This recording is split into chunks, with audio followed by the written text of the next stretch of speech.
사자가 태평양을 걷는다. 거짓의 뿌리가 뽑히고 국운이 본래의 길로 돌아온다. 2025년 12월 강릉에 어느 외딴 신당에서 한 천여 무당이 신이 내린 채 몸을 떨며 내뱉은 말이 단순한 신들림의 헛소리가 아니었습니다. 그녀의 이름을 아는 사람은 많지 않습니다. 강릉 외곽, 바닷바람이 끊이지 않는 언덕이 낡은 당집 마을 사람들은 그저 그녀를 소화 아기씨라 불렀습니다. 16에 신병을 앓기 시작해도래. 신내림 꽃을 받은 그 무당이 하필이면 그 겨울밤 새벽 3시에 홀로 신당 문을 열고 나와 바다 쪽을 향해 고개를 숙이며 같은 말을 3번 반복했습니다. 사자가 건너온다. 이 땅에 물길이 잘못 흘렀다. 27년 순리가 돌아온다. 그 말을 직접 들은 사람은 그녀의 신 하나뿐이었습니다. 그 신딸은 훗날 이렇게 증언합니다. 스승님은 그날 무아지경이었어요. 몸을 부르떨면서 말씀하셨는데 목소리가 스승님 목소리가 아니었습니다. 훨씬 낮고 두꺼운 소리였어요. 그리고 말을 다 하고 나서 그 자리에서 쓰러지셨습니다. 대부분의 사람들은 이 이야기를 처음 전해 들었을 때 그저 무속신앙의 일화 정도로 여겼습니다. 처녀무당이 신들려 하는 말을 바람부는 강릉 바닷가에서 주절거린 것이라 생각했습니다. 그러나 기묘한 일은 그 다음부터 시작됩니다. 그 말이 나온 지 정확히 사흘 뒤 워싱턴에서 한 인물이 조용히 서울로 향하는 비행기에 합성했습니다. 그의 이름은 공개된 어디에도 기록되지 않았습니다.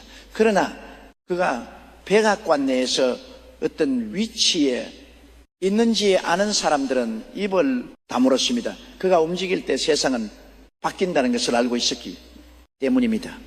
그리고 수아 아기씨가 그토록 떨리는 목소리로 예언했던 사자가 드디어 태평양을 걷는 것인지 사람들은 아직 모르고 있었습니다. 아기씨는 그냥 태어난 무당이 아닙니다. 그녀의 할머니도 무당이었고 그 할머니의 어머니도 신을 섬겼습니다. 항심으로서 그녀는 만신이 인정하는 정통 내림굿 계보를 이어받았습니다. 그러나 그녀를 특별하게 만든 것은 혈통이 아니었습니다. 그것은 그녀의 기록들이었습니다. 2020년 그녀는 신당을 찾아온 신도들에게 이런 말을 전했습니다. 곧 나라 안에 탄핵의 기운이 다시 온다. 하늘이 분노하는 시기다.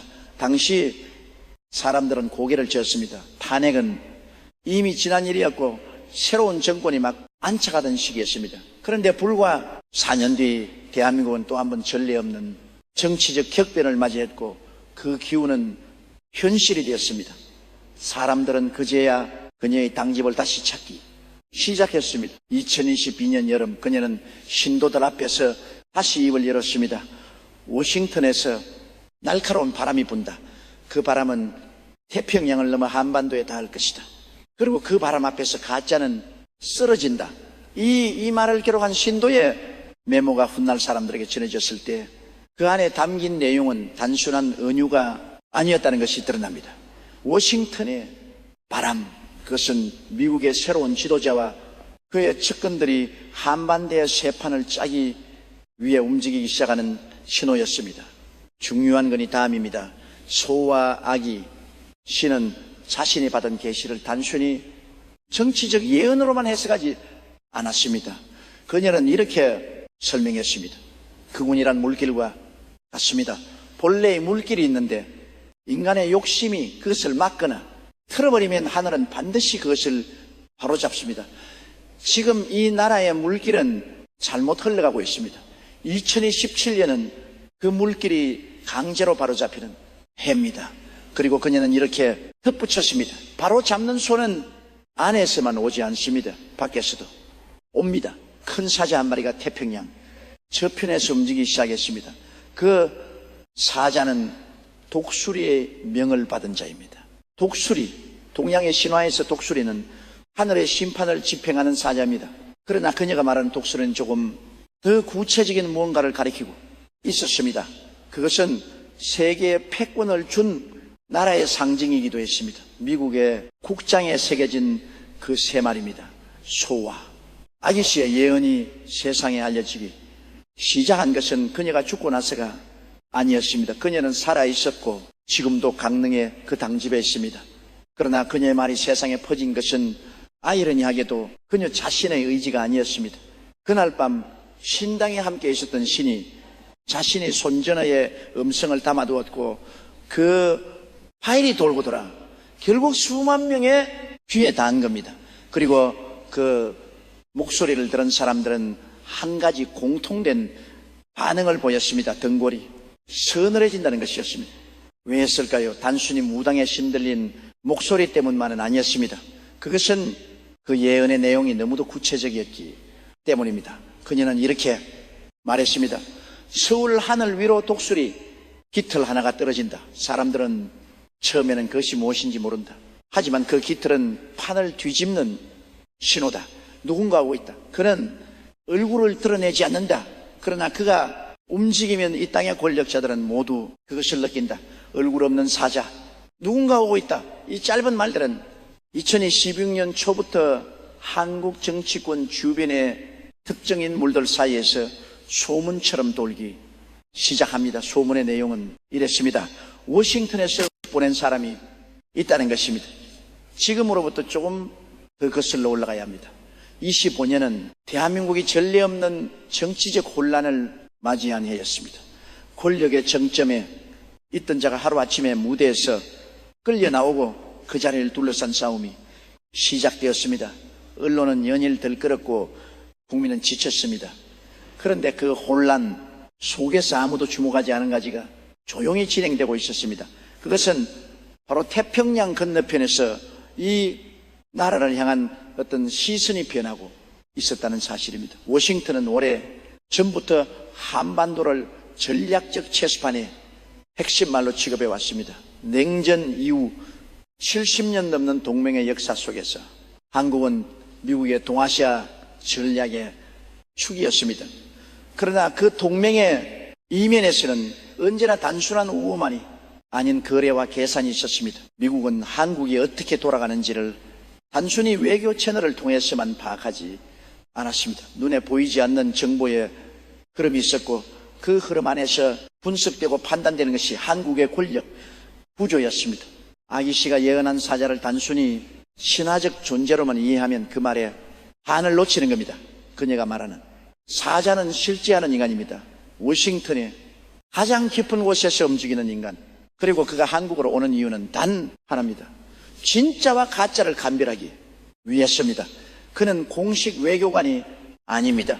국무부 직원 명단 어디에도 그의 이름은 없습니다. 그러나 워싱턴의 권력 지형을 아는 사람이라면 그가 어떤 네트워크 안에 있는지 알고 있습니다.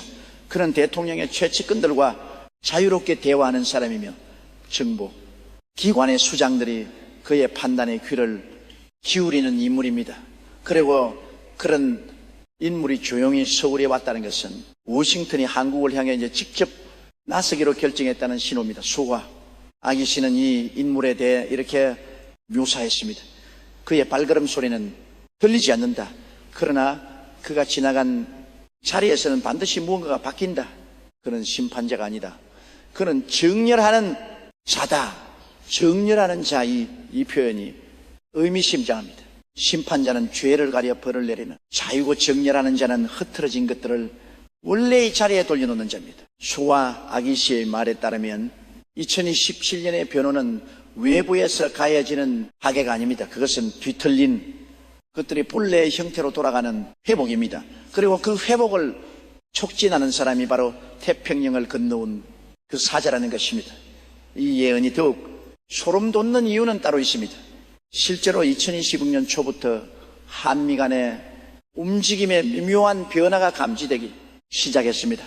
국군의 자주 방위 역량을 강화하는 워싱턴의 압박이 노골적으로 드러나기 시작했고, 전시작전 통제권 전환이라는 오랜 논제가 갑자기 구체적인 일정표와 함께 다시 구상했습니다. 한미 동맹의 패러다임이 미국이 지켜주는 관계에서 함께 싸우는 관계로 전환된다는 말이 공식 석상에서 나오기 시작했습니다. 그리고 이 전환의 과정에서 한국 정치권의 특정 인물들과 특정 세력들이 워싱턴의 레이더에 더욱 선명하게 잡히기 시작했습니다. 가짜와 진짜를 가리는 작업이 시작되고 있었던 겁니다. 소아 아기씨는 이것을 두고 이렇게 말했습니다. 독수리의 눈은 멀리 본다. 그리고 독수리는 한번 목표물을 정하면 절대로 시선을 거두지 않는다. 이 나라 안에 어떤 자들은 이미 그 눈 안에 들어와 있다. 그들은 모른다. 그러나 하늘은 알고 있다. 그들은 모른다. 이 말이 핵심입니다. 권력을 준 자들은 언제나 자신이 보이지 않는 존재라고 착각합니다. 이 나라 안에서 대중을 기만하고 여론을 조작하고 진실을 숨기는 자들은 자신들의 행위가 국내에서만 통용되는 것이라고 생각합니다. 그러나 세상은 그렇게 단순하지 않습니다. 한미동맹이라는 이름 아래 70년 넘게 싸운 정보에 교류는 단순히 군사적 협력 이상의 뭔가를 의미합니다. 미국의 정보 기관이 이 땅의 권력자들에 대해 알고 있는 것은 그 권력자들이 스스로에 대해 아는 것보다 더 많을 수 있습니다. 그리고 소아 아기씨의 말처럼 독수리의 눈이 이미 그들을 향하고 있다면 2027년은 단순히 대선의 해가 아닙니다.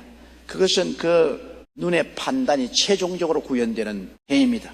이제 예언의 두 번째 정리로 들어가야 합니다. 신은 단지 외부 세력의 개인만을 말하지 목을 가다듬어만 했습니다. 그녀는 이 나라 안에서도 무언가가 준비되고 있다고 했습니다. 보이지 않는 손들이 각자의 자리를 지키며 때를 기다리고 있습니다. 그들은 이름이 없습니다. 그들은 무대 위에 서지 않습니다. 그러나 그들이 없으면 무대 자체가 서지 않습니다. 이름 없는 조력자들. 이 표현은 처음 듣는 사람에게는 낯설게 느껴집니다.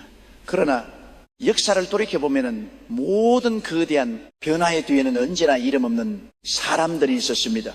1987년 민주화의 불씨를 땡긴 것은 광장에 나선 수십만 명이었지만 그 광장에 사람들이 모이기까지 보이지 않는 준비는 수많은 이름 없는 이들의 헌신으로 이루어졌습니다.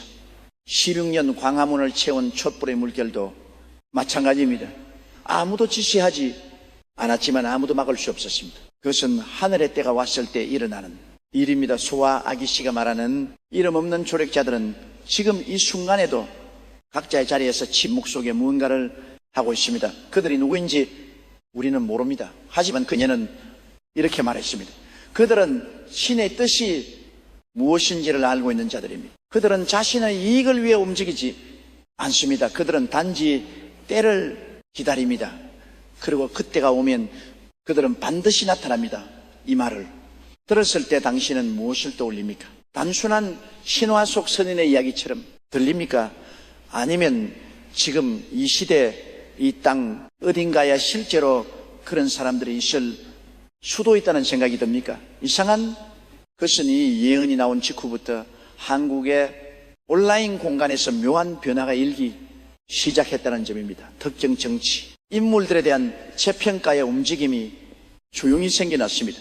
과거에 묻혀 있던 어떤 이름들이 다시 수면 위로 올라오기 시작했습니다. 결론은 여전히 침묵하고 있었지만 사람들의 입으로 단체 대화방으로 그 이름들이 퍼져나가고 있었습니다. 소아 아기씨는 이 현상을 예언하기라도 한 듯 이렇게 말했습니다. 입에서 입으로 흐르는 물이 있습니다. 그 물은 처음에는 가늘어서 보이지 않습니다. 그러나 결국 그 물이 강이 됩니다. 그리고 강이 된 물은 누구도 막을 수 없습니다. 이 물길의 방향이 어디를 향하고 있는지 소아 아기씨는 직접적으로 말하지 않았습니다. 그녀는 항상 이렇게 말했습니다. 나는 신이 보여주는 장면을 전달할 뿐입니다. 그 장면이 무엇을 의미하는지는 때가 되면 모두가 알게 됩니다. 그러나 그녀의 예언 중 한 가지는 매우 구체적이었습니다. 27년 봄이 나라의 권자를 향해 움직이는 발걸음 소리가 들립니다. 그 발걸음은 하나가 아닙니다. 여럿입니다. 그리고 그 중 하나는 사람들이 전혀 예상하지 못한 곳에서 옵니다. 전혀 예상하지 못한 곳. 이 표현이 가장 많은 해석을 낳고 있습니다. 일부는 이것을 완전히 새로운 얼굴의 등장으로 해석합니다. 아직 이름이 알려지지 않은 누군가가 2027년 정치무대 위로 올라선다는 것입니다. 또 일부는 이것을 예상치 못한 복귀로 해석합니다. 이미 한번 정치 중심에 있었으나 지금은 물러나 있는 누군가가 다시 돌아온다는 것입니다. 그리고 또 다른 일부는 이것을 아예 외부에서 오는 누군가로 해석합니다. 태평양을 건너온 그 사자, 자신이 판의 재편을 완성하는 마지막 손이 된다는 것입니다. 소와 악이, 신은 세 가지 해석 중 어느 것도 직접 확인하거나 부인하지 않았습니다. 대신 그녀는 이렇게 말했습니다. 세 갈래의 강물이 하나로 모이는 날이 옵니다. 그날이 바로 2017년입니다. 이 나라에서는 오래전부터 흥미로운 예언들이 있어 왔습니다. 그중 다너 스님의 예언이 가장 많이 회자됩니다. 다너 스님은 한국 현대 불교사에서 동양고전의 정통한 고승으로 알려져 있습니다. 그는 생전에 한반도의 운에 대해 여러 이야기를 남겼습니다. 남방의 화운이 올 때 한반도 큰 변화가 있다. 이 말은 을사년인 2015년, 병원년인 2016년, 정민년인 2017년으로 이어지는 3년의 시간을 가리는 것으로 해석됩니다. 그리고 그 세 중에서 마지막 해인 2017년이 바로 변화의 정점이라는 해석이 있습니다. 아기씨의 예언과 타너 스님의 말이 같은 방향을 가리키고 있다는 사실은 그것을 믿는 사람들에게는 결코 가볍게 볼 수 없는 일치로 느껴집니다. 시대가 다르고 배경이 다른 두 영적 존재가 같은 시간대를 향해 같은 경고를 보내고 있다는 것이기 때문입니다.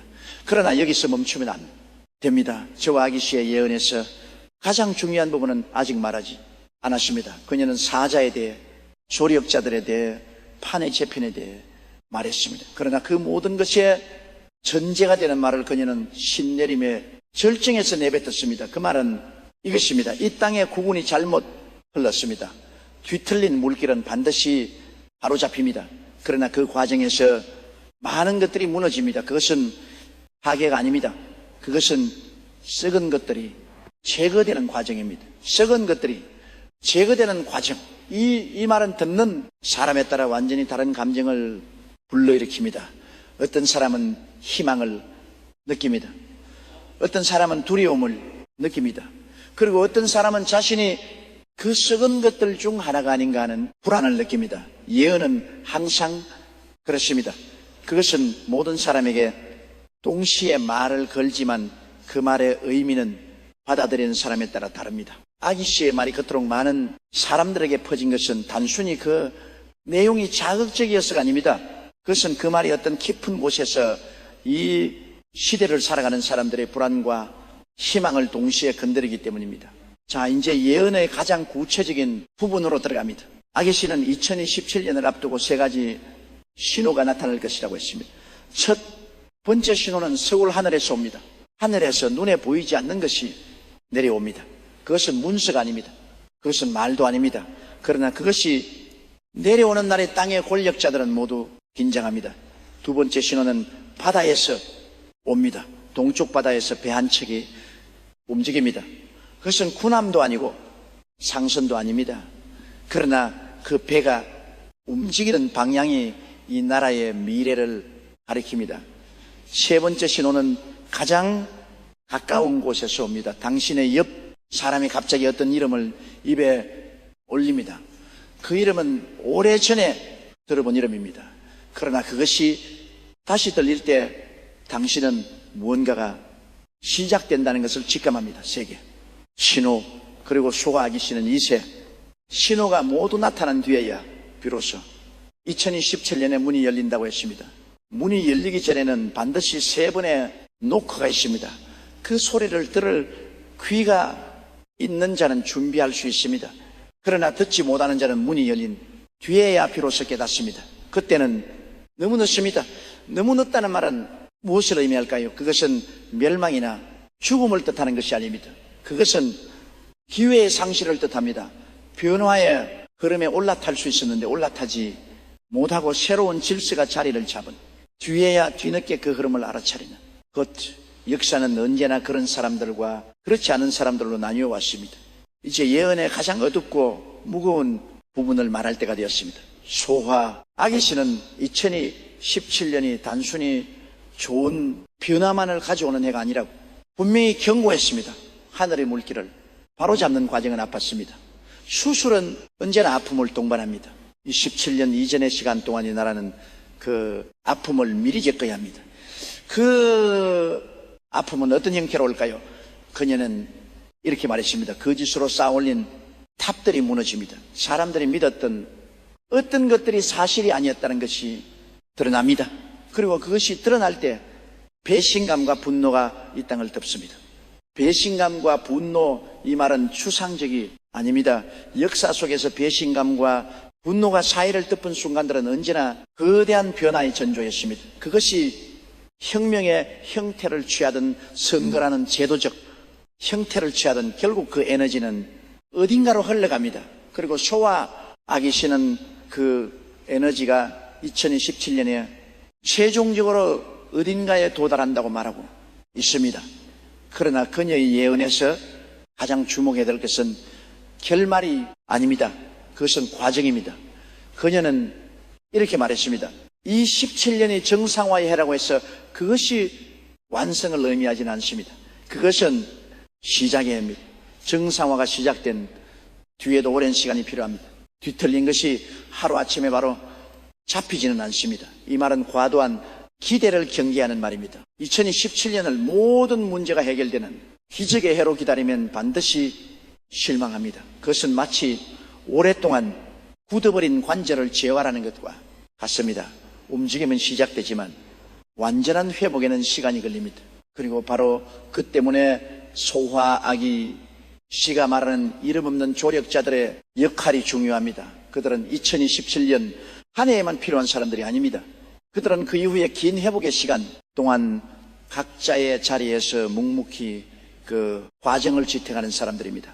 이 예언에서 가장 소름 돋는 부분은 어쩌면 이 마지막 이야기일 수 있습니다. 소와 아기 씨는 신내림 상태에서 마지막으로 이런 말을 남겼습니다. 그것은 매우 짧은 한 문장이었습니다. 이미 시계는 돌아가고 있습니다. 그것뿐이었습니다. 그녀는 더 이상 말을 잇지 못하고 쓰러졌습니다. 그리고 깨어난 뒤 그녀는 자신이 무슨 말을 했는지 전혀 기억하지 못한다고 했습니다. 신딸이 녹음의 돈을 들려주었을 때 그녀는 오랫동안 침묵했습니다. 그리고 마침내 이렇게 말했습니다. 제가 한 말이 맞습니다. 그런데 저는 그게 두렵습니다. 두렵다는 말은 무엇을 의미합니까? 예언자 스스로가 자신의 예언을 두려워한다는 것은 그녀는 설명했습니다. 신이 보여주는 것은 항상 진실입니다. 그러나 그 진실이 아름다운 것은 아닐 수 있습니다. 저는 2017년이 이 나라에 좋은 것을 가져다 준다는 것을 압니다. 그러나 그 과정이 얼마나 고통스러울지도 압니다. 그래서 두렵습니다. 그녀가 본 것은 무엇이었을까요? 어떤 장면이 그녀를 그토록 두렵게 만들었을까요? 그 부분에 대해서 그녀는 말을 아꼈습니다. 신이 허락하지 않은 것은 말하지 않습니다. 때가 되면 드러날 것입니다. 때가 되면 드러날 것입니다. 이 말이 마음에 걸립니다. 이제 전체 예언의 그림을 다시 모아봅니다. 강릉의 처녀무당수와 아기 씨는 2025년 12월 한 겨울밤에 예언했습니다. 이 나라의 국운이 잘못 흐르고 있다는 그것을 태평양 건너편에서 독수리명을 받은 사자가 움직이기 시작했다는 것을 이름 없는 조력자들이 각자의 자리에서 때를 기다리고 있다는 것을 그리고 2027년이 모든 흐름이 하나로 모이는 결정적 순간이 온다는 것을 그 예언의 핵심은 처음도 아니고 끝도 아닙니다. 핵심은 중간에 있습니다. 이 땅에 물길이 잘못 흘렀다는 진단이 핵심입니다. 어떤 나라든 사회든 물길이 잘못 흐르는 순간이 있습니다. 욕심과 거짓과 두려움이 본래의 흐름을 막을 때 그 물은 어딘가에 고이고 썩기 시작합니다. 그리고 오랫동안 썩은 물은 결국 무언가를 통해 배출됩니다. 소와 아기 씨가 말하는 2017년은 그 배출이 시작되는 해입니다. 여기서 우리는 스스로에게 물어야 합니다. 이 예언을 어떻게 받아들여야 하는가, 믿어야 하는가, 무시해야 하는가. 그러나 사실 그 선택보다 더 중요한 질문이 있습니다. 만약 이것이 사실이라면 우리는 무엇을 해야 하는가? 그리고 만약 이것이 사실이 아니더라도 이 예언이 반영하고 있는 이 시대의 어떤 진실을 우리는 이미 알고 있지 않은가? 그 질문에 답하기 위해 한 가지 이야기를 덧붙입니다. 효와 아기씨가 예언을 마치고 깨어난 뒤 신딸이 조심스럽게 물었습니다. 스승님, 2017년 이후에는 어떻게 됩니까? 좋아집니까? 그녀는 잠시 생각하더니 이렇게 대답했습니다. 신이 모든 것을 보여주진 않습니다. 하지만 하나는 확실합니다. 이 나라는 없어지지 않습니다. 오래오래 살아남을 나라입니다. 다만 그 살아남음이 어떤 모습일지는 지금 이 땅에 살고 있는 사람들이 결정합니다. 지금 이 땅에 살고 있는 사람들이 결정합니다. 예언은 언제나 결론을 주지 않습니다. 그것은 방향을 가리킬 뿐입니다. 사자가 태평양을 건너오던 이름 없는 조력자들이 각자의 자리를 지키던 2017년에 봄이 오던 결국 그 모든 것을 어떻게 받아들이고 어떻게 활용하는지는 이 시대를 살아가는 우리 각자의 몫입니다. 예언은 하늘의 말이지만 그 말에 응답하는 것은 사람입니다. 저와 아기 씨는 마지막으로 이 한마디를 남겼습니다. 들을 귀가 있는 자는 들으십시오. 이 예언이 사실인지 아닌지 저는 알지 못합니다. 그러나 한 가지는 압니다. 이 시대에 이 나라에 뭔가 거대한 것이 움직이고 있다는 것을, 그것이 사람의 힘인지 하늘의 뜻인지 아니면 그 둘이 하나로 만나는 어떤 것인지는 2017년이 지나봐야 알 수 있을 것입니다. 하지만 이미 시계는 돌아오고 있습니다. 아기씨 말처럼. 그리고 그 시계의 초침 소리를 어쩌면 우리는 이미 어딘가에서 듣고 있는지도 모릅니다. 이 이야기가 마음에 걸리셨다면 그 마음 자체가 하나의 신호입니다. 예언은 믿는 사람에게만 말할 겁니다. 그리고 그 말을 들은 사람은 이미 무언가를 알고 있는 겁니다. 오늘 영상 여기까지 보셨다면 구독과 좋아요 한번 부탁드립니다. 여러분의 관심이 이런 이야기들이 더 많은 분들에게 닿을 수 있게 해줍니다. 다음 영상에서도 더 깊은 이야기로 찾아오겠습니다.